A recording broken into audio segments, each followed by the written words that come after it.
he's not here. Okay, we ready to get started? Okay, good evening everyone. Welcome to the regular council meeting for Tuesday, May 19th. It's currently 7:03. Before we get started, the Village of Anmore would like to open our meeting by recognizing the many Indigenous peoples of our area, including the following First Nations with communities that are located in the region that we now know as Metro Vancouver. It'd be the Musqueam, Squamish, Tsleil-Waututh, and Coquitlam. Further, we'd like to honor the important place in history occupied by the many territorial keepers of these lands and waters around us since time immemorial. Call to order. Could I get someone to move the agenda as circulated? Moved, seconded. All those in favor? Carried unanimously. Public input. Do we on agenda items only? Anybody like to say anything at public input? No? Okay, we'll move to the minutes of the regular council meeting held on May 5th, 2026. Could I get someone to move that those minutes be adopted as circulated? Moved, seconded. All those in favor? Carried unanimously. Is there any business arising from those minutes? No. We don't have a consent agenda, very light agenda. So we're right on now to NIVE proposed bylaw framework to regulate blasting and rock breaking. A report dated May 15th from Manager of Development Services attached. Mr. Joseph. Thank you, Mayor and Council. So the purpose of this report is to provide Council with information regarding the regulation of blasting and rock breaking activity in the village and to seek Council input on proposed frameworks for the future bylaw regulating these activities. At the October 7th, 2025 Council meeting, Council directed staff to look into bringing forward a bylaw to monitor and regulate blasting within the village.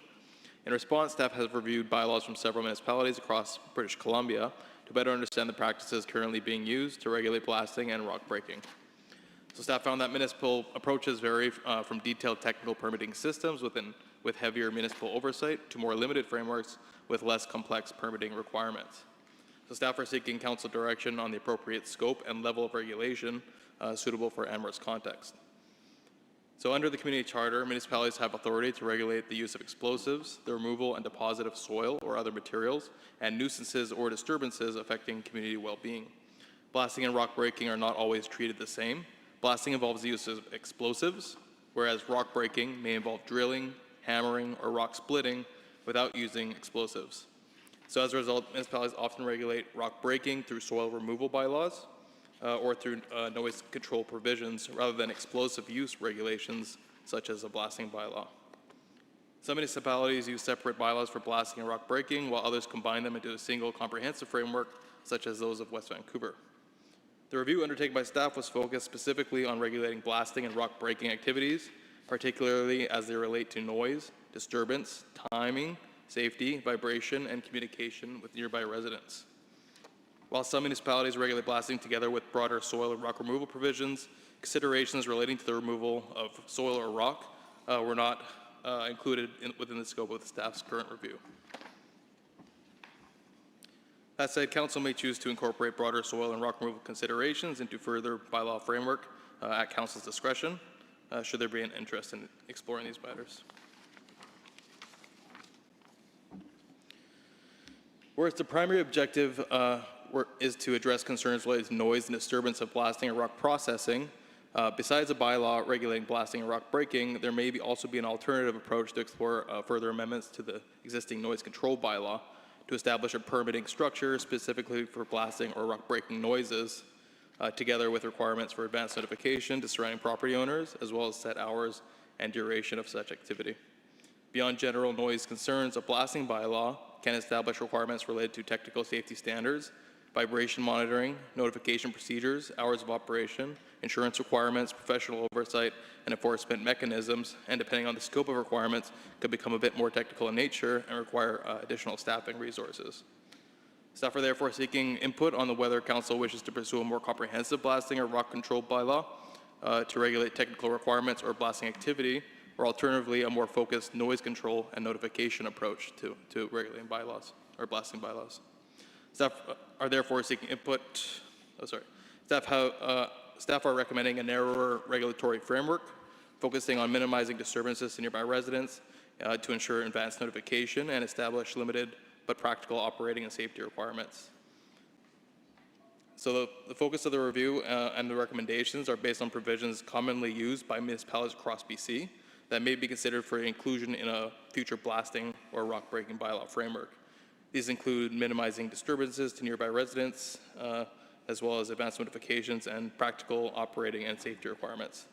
So first, staff are recommending that blasting and rock breaking only be permitted where associated with approved development activity, such as an active building permit or approved subdivision works. This approach would be commonly used by municipalities to help ensure blasting is tied to legitimate construction activity rather than occurring independently of any developments. For a blasting bylaw, which may include provisions for rock breaking, the following areas and provisions are typically outlined in the blasting bylaws in municipalities across BC and may be considered for inclusion in the village blasting bylaw.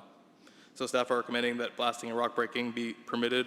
The proposed framework would likely include two permit types, one for blasting and one for rock breaking separately, each with similar application requirements and operating conditions. And staff are proposing that permits expire within 15 working days after issuance, with the ability of extension of up to 30 days upon written request. Permits may also be suspended or canceled when bylaw requirements are violated. So in terms of application requirements, staff are recommending that applications provide standard materials such as title searches, permit fees, proof of insurance, confirmation of development approvals, and notification materials of nearby residents. Applicants would also be required to provide a security deposit of $10,000 and indemnify the village against claims arising from blasting activity. So for blasting permits specifically, technical documents would also be required, including blasting plan prepared by and reviewed by a qualified engineer, outlining blasting sequences, vibration controls, mitigation measures, and safety procedures.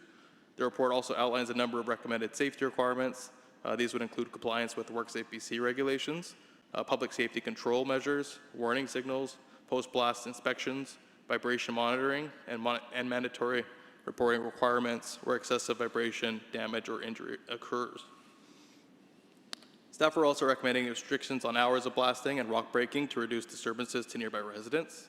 So while the current noise control bylaw allows broader construction hours, staff are proposing a more limited hours for the activity, specifically for rock breaking and blasting activities between Monday to Friday between 8:30 a.m. to 4:30 p.m., excluding holidays, and with no blasting activity permitted between the months of December 17th and January 2nd.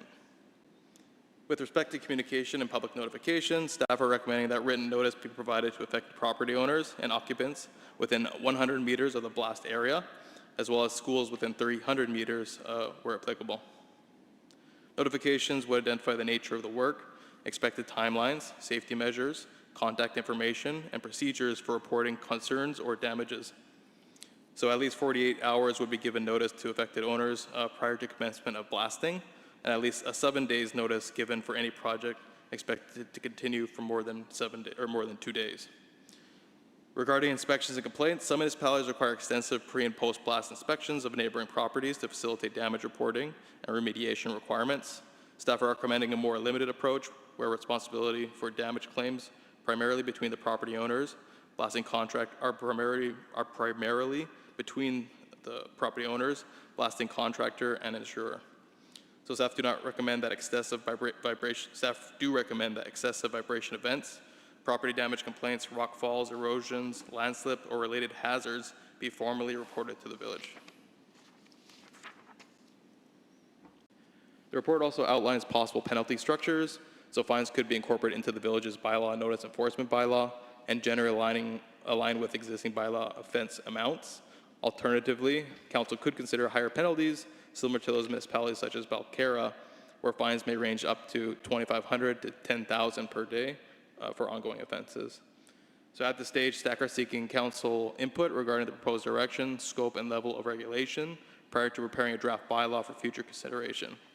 Based on council's direction this evening, staff would proceed to preparing draft bylaws, including amendments to the fees and charges bylaw and bylaw notice enforcement bylaw, and would also undertake legal review prior to bringing bylaws forward to council consideration. Good. So do you want me to read the recommendation? No, I'm just going to put a bit of, before we get a recommendation on there. This was all brought forth regarding that, the property on Oak Court that was blasting extensively for quite a while. And at one point, the neighbor came knocking at my house in tears. I think we need a bylaw. I think it's essential that we need one, especially as the challenges that are coming forward. I am concerned about the hours of blasting allowed. And the reason I say that is in Anmore, we have a lot of home-based businesses. She couldn't even, and I was probably, I'm going to say half a kilometer away, granted uphill, but it was unbelievably, like you couldn't work, like it was that loud, it was that bad. She was an engineer, worked out of her home, so the problem was that she couldn't even function. And what if we have shift workers, for example? So I think those hours need to be reduced to 4 to 5 hours a day. And what do we do if, because what happened in that case as well is there was so much more significant, more blasting had to go on. So the initial time frame was about a week to 2 weeks. And then it went on to, it almost stretched out for a month, I believe, the total blasting. And then I had other neighbors coming and really having an issue with it. So how do we limit that? Because again, once you're in it, you're pretty much like, you got to keep blasting and stuff like that. So I don't know how to solve that problem, but I think we have to limit the hours per day. And I think as well, I think we need to follow Belcare in regards to the fine structure. So I'll open up for council for having discussions on this because, Councillor Richardson. Okay, so when I read this and tried not to read your recommendations and made my own recommendations before yours, my number one was just reduce the hours. And I think I came up with 9 to 5. So 8:30 to 4:30 kind of works, and no Saturdays, which is, different than our current noise bylaw. Because when I think about it, other than issues with noise, all the other things proposed in here, insurance, et cetera, we didn't have any issues with that as far as I'm concerned. Is that correct? As far to the chair, as far as I'm concerned, I haven't received any. Okay, and then based on that, on your recommendations, I'm worried about the scope. Because if a guy wants to break up a boulder, it's the exact same as blasting. Like, you haven't made a distinction. Like, blasting and rock breaking are the same thing. And if you want to break one rock or 1,000 rocks, it's the same thing. So the guy who wants to do some landscaping and he's got a rock in his way, he's not allowed to break it because he doesn't have a building permit. Okay, so that's kind of what I read here. And then the other aspect of that is if a guy has a concrete sidewalk and he wants to bust it up with a jackhammer, it's the same noise as you would have with rock breaking. Like, you drill the hole and then you put your gel in there and fracture it. So it sounds the same to me. So I would say all the real rigorous stuff on here in insurance would go with if rock blasting / breaking is required as a building permit, but not if you're just doing it on your own. But the noise thing should apply to everybody. Because I don't like regulation for regulation, so a guy has to put a $10,000 deposit in if he wants to break a rock that's in his front yard. Like, it doesn't measure right to me, like there's big and there's little, and you can't have the same rule on everything. So that's my comments on that. Any other comments? Councillor Weber. Yeah, I mean, even 8 hours a day of blasting during regular working hours is a lot for people to, if you're right beside it. I'd almost like to see a 4-hour window per day. Do your blasting in this 4-hour window from 10 to 2 or whatever. Just to, it really depends. I think this is probably, I'm not going to say it's a one-off case, but it was probably pretty bad. I don't know how do you address the, a situation where that much blasting needs to take place, and now the bill goes from a year to 2 years. But we got to put our residents first on this, right? So that would be my thought. Yeah, you're right. This was a challenging lot, and it was a lot that had been left undeveloped, and on each side of it, houses have been built. And, you can drive by there now, and you'll see the one house is literally 12 feet away. And there was, she had videos of significant damage actually inside the house. I felt sorry also for the builder as well because, he's just trying to get it done as quickly as possible, and these things sort of happen. But I think the thing that really struck me is if we have people that are working shift work, they come back to their home for peace and quiet to sleep, or they want to work from home, it was unbearable. They just couldn't, and even the neighbors reiterated that from the entire around there. So I just think we need to, maybe it's 6 hours a day or something like that. I'm glad to see that there is no 8 hour, like our normal building thing, because that's, what is that, from 7 to 7, yeah. But I do think the fines, we should be following Belcara's lead on the fines. I do kind of understand what Councillor Richardson said about breaking rocks with the gelinet, because it's not the same type of noise as what the blasting was. Like, it was loud. It was unbelievable. So, Through the chair, just follow up with a few points there. So there's two definitions that are typically used, and they're separated, and this also would be in accordance with the community charter kind of authorities to regulate sort of things. So blasting requires explosives, so that'll be the definition. And there's also, provincial regulations, oversight on that, like WorkSafe BC requirements for blasting. Rock breaking, depending on how you propose a definition, could include a variety of things, such as what you're describing. So we would separate those two to do two different permit processes that would require two different things. So one would be more complex in nature if it's blasting, depending on council's, desire to get into the details with the technical oversight of blasting and safety and insurance and all that other stuff. And then rock breaking, which is mostly just the notification and sound control and noise kind of duration. yeah, and it's interesting because, as we get to more challenging topography, we had a second one of these with the blasting issue where I received complaints, and that was one on uplands as well. So I think we need to do something, but I think we've provided you with some good comments. So I think that staff be directed to prepare a bylaw for blasting and rock breaking in Anmore with changes identified or outlined in council, and you bring it back to us and we tweak it from there. So could I get someone to move that? Moved, seconded. Any further discussion? Councillor Richardson. Yeah, and I'm just going to add this to it because when I hear stuff, it's not so much the blasting that makes the noise, it's the scraping up the rock and dumping it in the dump truck, right? Like that digger, grindy dumping is where the real noise is to me, so I don't know how that fits in here. Like, that's, soil clearing you kind of mentioned, but the blasting itself is quite short. So anyway, somehow that has to be segmented out too. Incorporated into it, yeah, good. Okay, see that, I'll call the question. All those in favor? KDMC, thank you, Mr. Joseph.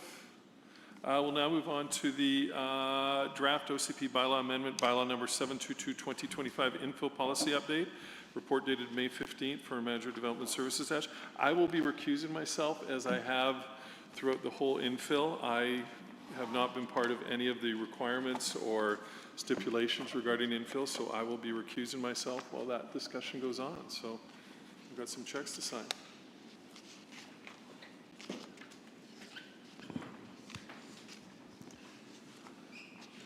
Okay.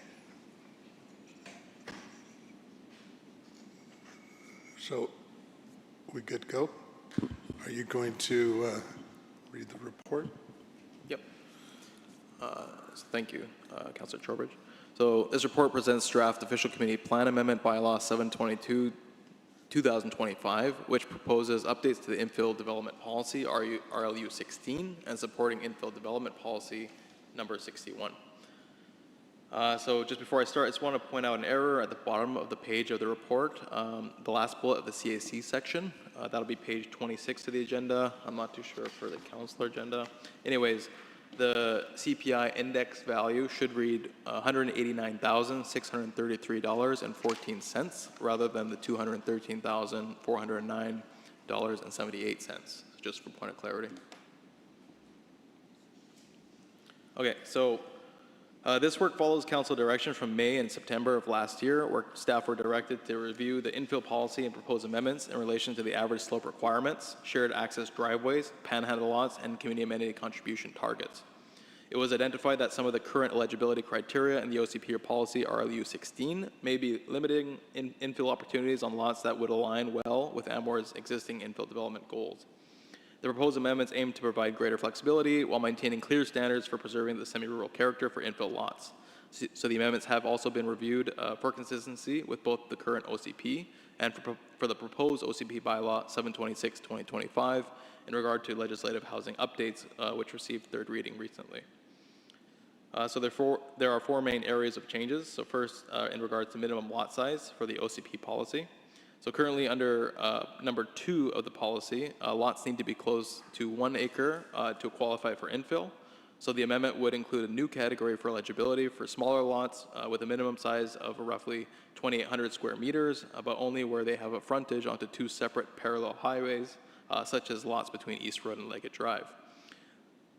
The double fronting allows access from both sides and maintains appropriate spacing between homes as enforced by the zoning bylaw. And the density for these two lots would be capped at 2.89 parcels per acre, where the minimum lot size would remain at 1/3 acres. So second is slope requirements. Under number 3 of the current OCP policy, the entire parcel must have an average of 20% slope or less to be eligible for infill. So this may limit suitable lots where steep areas exist on only portions of the lot that are not intended for development or have otherwise been developed on the steeper portions. The amendment would remove the parcel-wide requirement while keeping the requirement to identify a building site at 20% slope or less.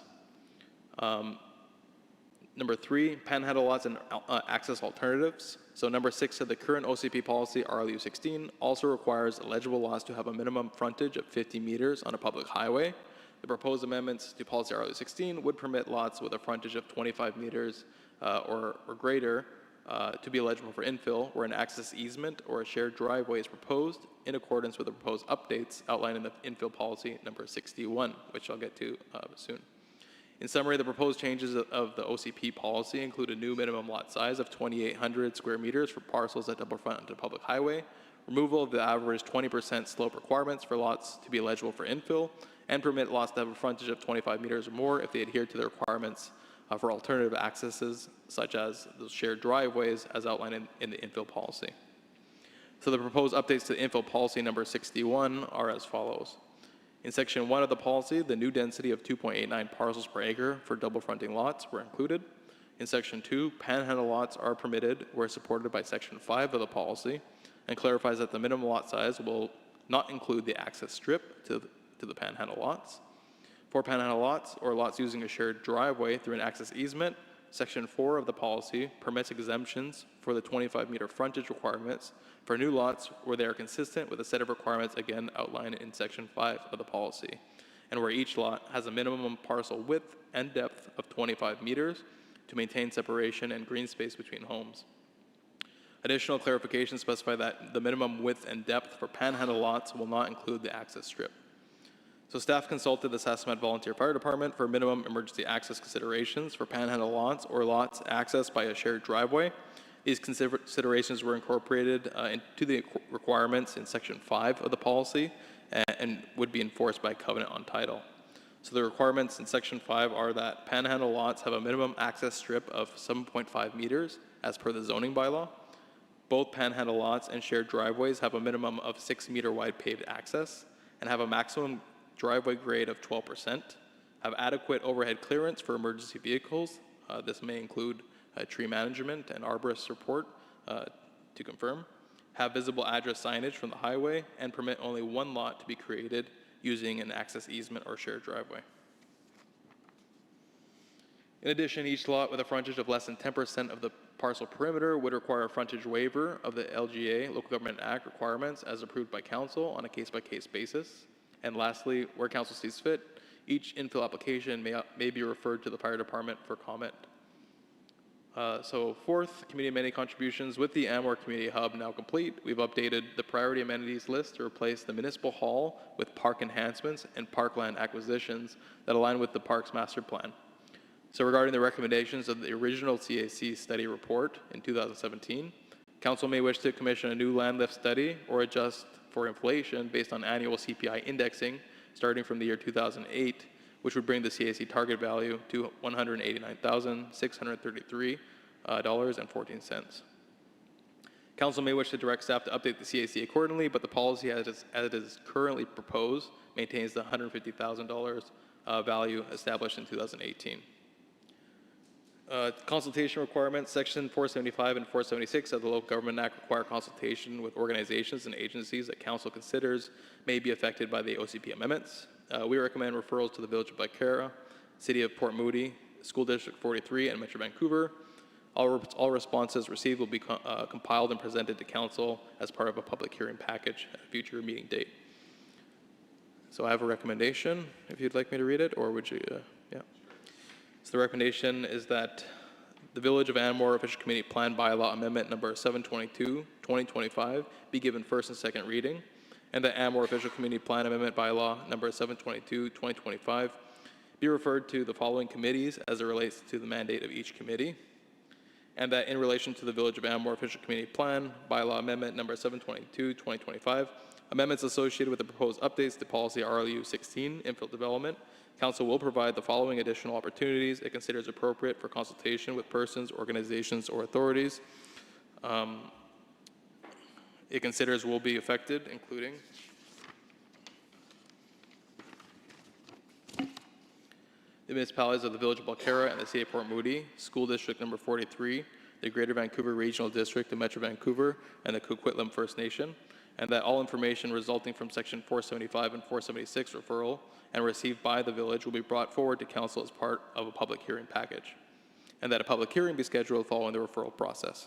Thank you. Thank you. Can I get a mover and a seconder, and we'll discuss it? Moved, seconded, seconded. Open it up for discussion. Councillor Weberink. Just a couple clarifications. On page 26 at the top in the blue, last bullet point, only 1% may be created, or one parcel may be created, utilized, and accessed by easement. I'm sorry. I think I just answered my own question. I read that differently. Okay, so only one parcel. So in other words, one parcel may be created utilizing access by easement, so that would be like a parcel in the back. There's another one in the front. Okay, I get it. Yeah, and just to the chair, I'll give you just the clarification. Reason for that is that the Land Titles Act only allow for one parcel to be created through access to easement without a frontage. Right, okay. And I didn't realize that there was always a 3-meter setback. I'm just looking at some of the infill lots, and I'm like, boy, houses are kind of close together in some cases. But, you know, I don't want to go backwards on anything as that was allowed before. That's my only two concerns.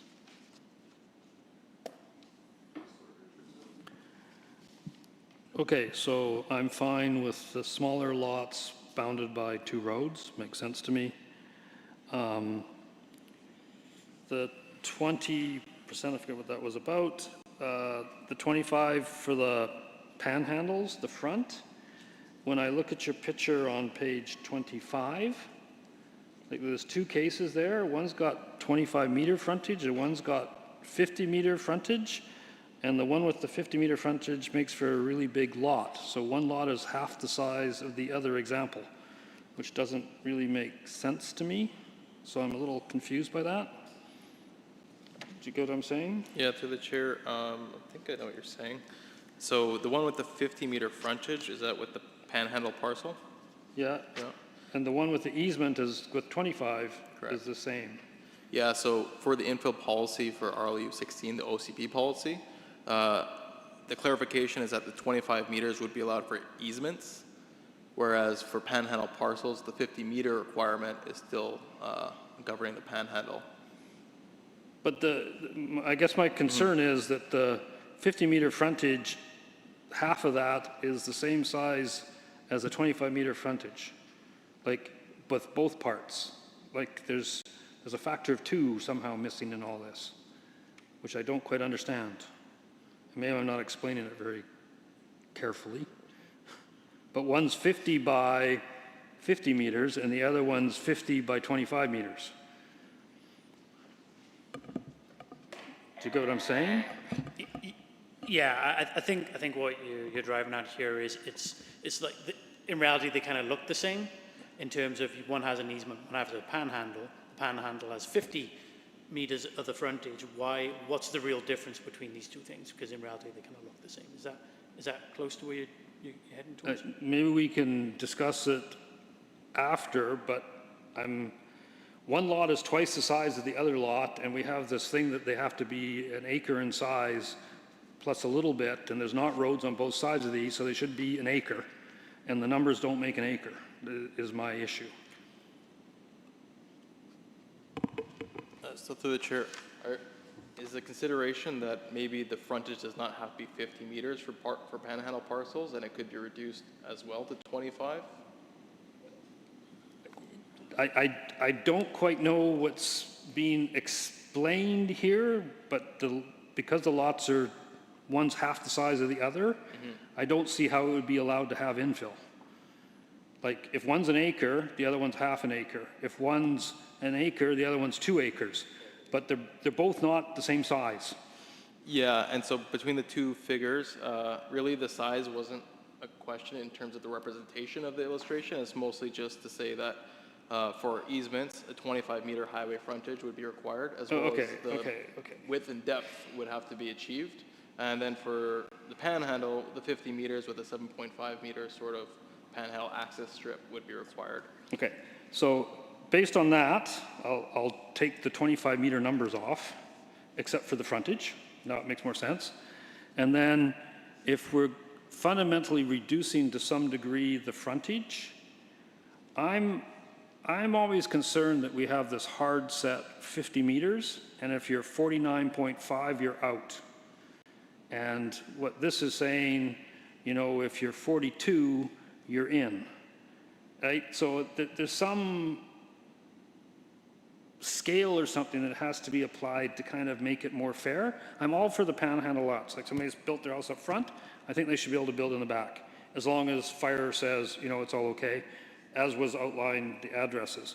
But, you know, if we're making it easier for everybody else, perhaps we should make it easier for some people too, and I don't know how many lots that applies to. Like, I'm worried about the guy that's 49.5, right? So, you know, maybe the limit should now be 42. I don't know what the exact number is, and we're making it very nice for the people that have like 1/8 of an acre if they're bound by 2 roads.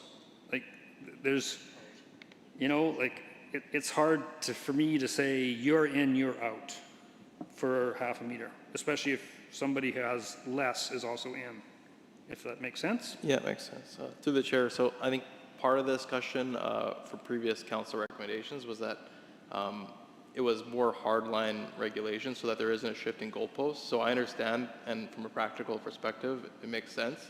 But again, the question is, where do you draw the line? I understand where you draw the line. That's what I'm asking. Where do you draw the line? So as currently proposed, 50 meters for frontage and 25 meters highway frontage for access easements. Okay, and with the changes for, you know, you have to be less than 20% for the building area, completely agree with that.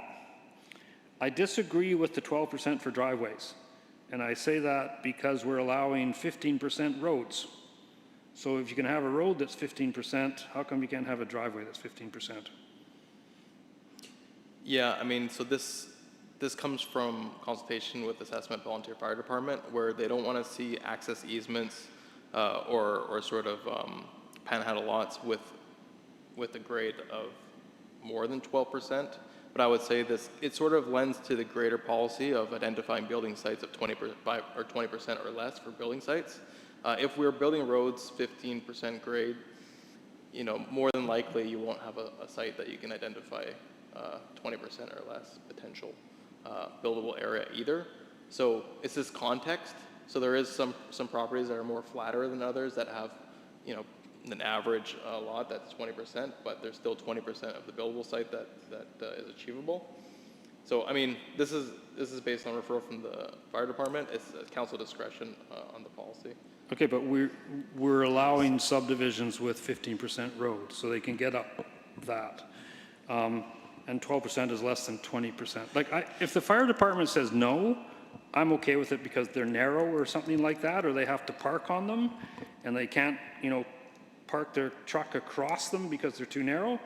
That's okay, but you know, it should be explained more clearly on why from the fire Yeah, I suspect, Councillor Richardson, that it's in relation to exactly what you just said. Our roadways are wider, and there's areas to turn around within those roadways when they're 15%, and we also have landing areas and what have you as well for them to have, you know, changes of grades. Whereas, especially when you're on a challenging steep slope lot, you'll typically see a driveway is just one particular grade. You'll have it come in and No, I understand. just be steep. So I suspect that's why the fire department are kind of more towards the, hey, we'd like to see a maximum of 12% because they are narrow and our equipment will be stationed on that road. Okay, but again, I'm at this you know, the guy has built his first house on the 12%, he's got a flat up at the top, so the 12% driveway or whatever that goes to the flat, and he's got a big flat area the truck can turn around in. Like, if it's a fire department rules, are there ways to, you know, build to the requirements of the fire department? I would like to be more inclusive and less restrictive, if that's sort of what I'm trying to say. Anyway, okay. Done. I have a couple of questions, and I probably is a memory problem from our September, but when we go to 8,094 meters squared, that's 2 acres. So we're expanding infill to 2-acre parcels now? So that sort of, the 2 acres is the kind of the cap for the eligibility, how big a parcel can be to be eligible, and that hasn't changed. So it could be, yeah, from 2,800 square meters now up to, I forgot the number, for the double fronting, and then the original infill, which is, what is it, the 1 acre up to 2 acres. 2. Yeah. And we're going to, with the 2 frontages, we go to 2.89 lots per acre. So under Bill 44, they can each have a suite. So we're going to 6 units per acre. That's correct, yeah. So the zoning bylaw hasn't changed. The minimum lot size is still 1/3 acre. And as per the bylaw, on 1/3 acres, you can have a secondary suite and coach house. So they apply the same for all other infill developments. Right, but now it'll be 3 individual lots per acre. 2.89. Yeah, I mean, so the OCP specifies that only 1 additional lot could be created through to that measure. I mean, so when you have a 2,800 square meters, you can only get 2 lots that meet the minimum lot requirement. So you can't have 3 lots being achieved. That's the essential. Okay, so That we're makes sense. Yeah. allowing a maximum density of 2.89 lots per acre, but you can't get there. No, that's just to say that, what is it, 0.69 acres, you have to convert the 2,800 to what it is in acres. Right. And then you would have how many lots can you have for that? So 2 lots divided by that number, and that's where you get the density number. It's not necessarily that, it's just the same what we did with the original one where it's 2.04. That's the same calculation. Okay, thank you. Councillor Richardson? Okay, just clarification on that. You can now do infill on a less than an acre lot if it's bound by 2 roads. And let's make it a 2/3 of an acre.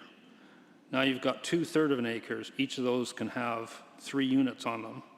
So that's way more than 6 units per acre.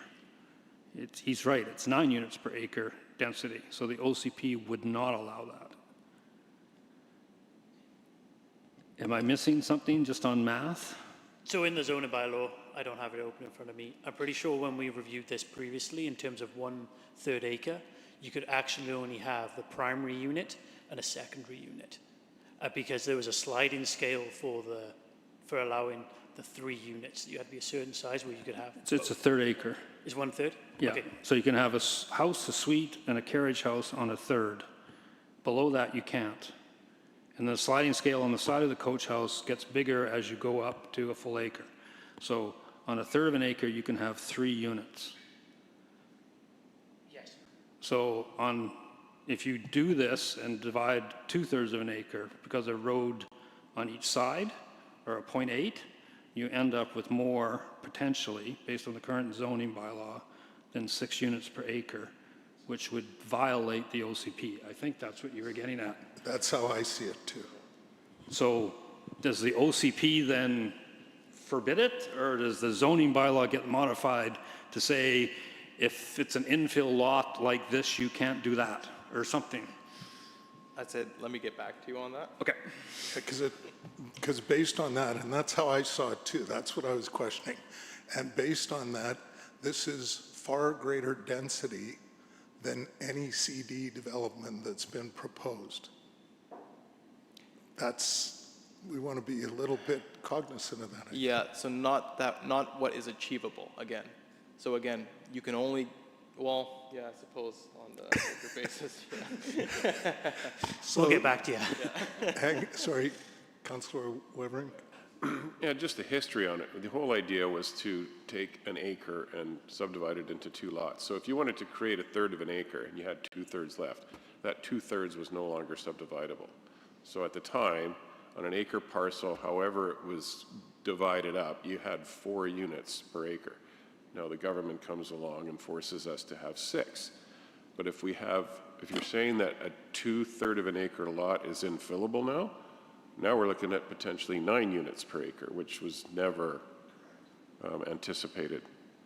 That was it's kind of like, we talk about CDs and, oh, well, you've got a bunch of 1/3 acre lots side by side. Well, that's 9 lots or 9 units per acre. But it's not, because there's a whole bunch of land given to the village. So you look at the whole parcel. So really the infill in an acre was like a tiny little CD just for that one lot. And we did discuss, flexibility. If you wanted to create 2 1/3 acres and give a third as parkland or something, that would be okay too, right? So. Question to clarify for you. Yeah, so I think we'll take this back, but we understand what you're saying. And I think the nuance here is, I think that, don't quote me, there's 2 or 3 lots which this would actually be applicable to. And I think this is where perhaps we would limit this to say, actually, these lots can only have 2 units on them. Because that actually meets Bill 44. Because Bill 44, because it's rural, we actually only have to allow for the secondary suite. So we don't actually have to allow them to have the secondary suite and a coach house on that parcel. That makes sense. That makes sense. What So you're those saying 3 makes kind sense. of parcels that this really dictates to, that's perhaps where we could update a map and single that one out. Okay, so how do we handle this? Do we go back and go back? Like, So, Karen? through the chair, if council wants to defer this item for staff to report back on the maximum densities that could be achieved with these changes, that would be appropriate. And then Mr. Boyd and Mr. Joseph can go away and come back with answers and bring this recommendation back as a deferred motion. That makes sense to me. that makes sense to me. So then you'd need a mover and a seconder for the motion to defer, and then vote on that, and then...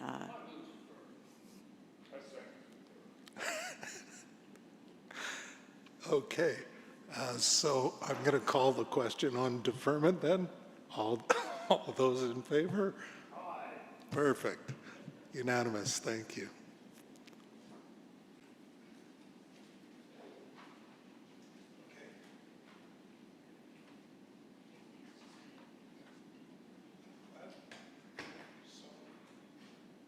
What's that?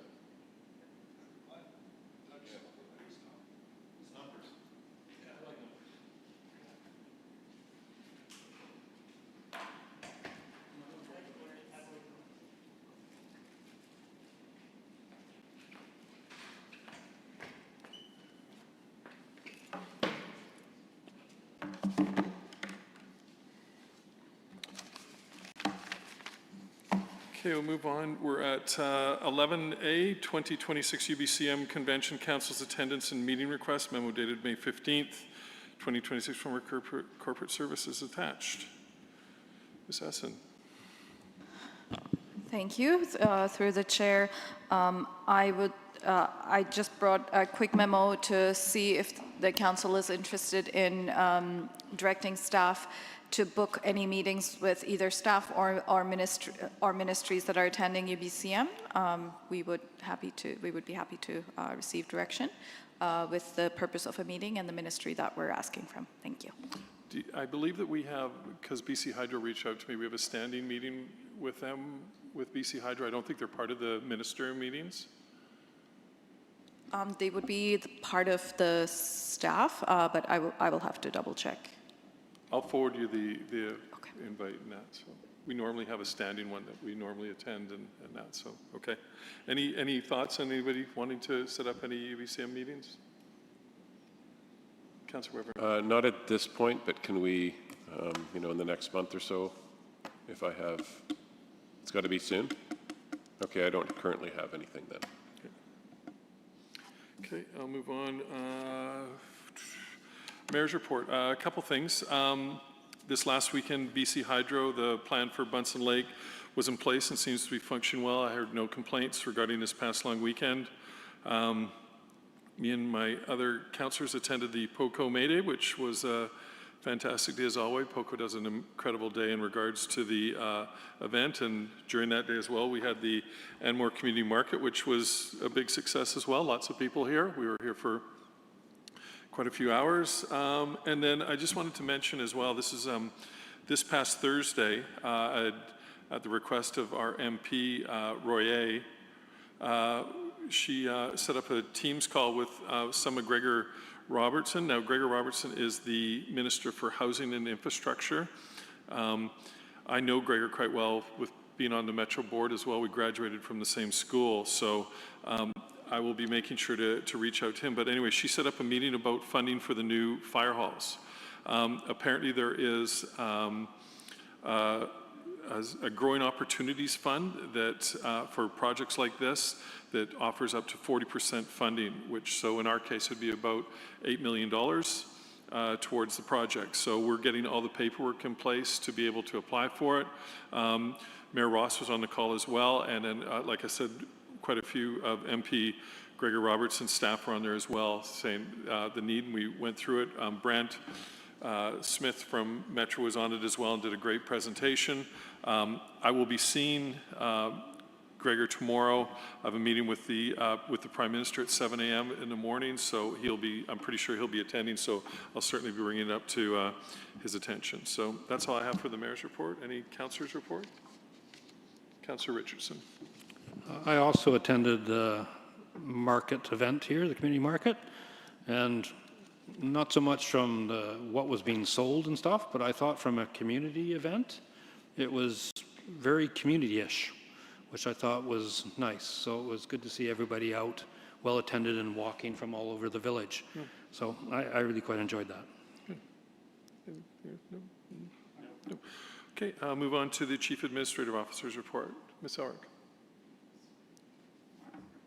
Oh, sorry, Councillor Tobert, sorry. Yes, so Councillor Weverink and I drove again for the May Day Parade.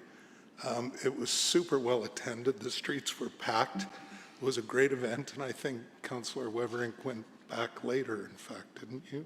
Yeah. So we represented Anmore one more time. Good, sorry. Paul, okay, Councillor, Ms. Elrick. Thank you. Just in addition to the comments about the reservation system, just a reminder to folks that that is now in place. So please go through the BC Hydro website to make reservations for the lake parking. And this is our last day for our scholarship applications. So anybody out there listening, now's your chance. Good. Thank you. Good, thank you. We've got a few general correspondence items. Now open up to public input and question period. Public is permitted to ask questions of council to provide input to council regarding any item pertaining to village business. 2-minute time limit. Okay. No? Okay, motion to adjourn. Moved, second. All those in favor?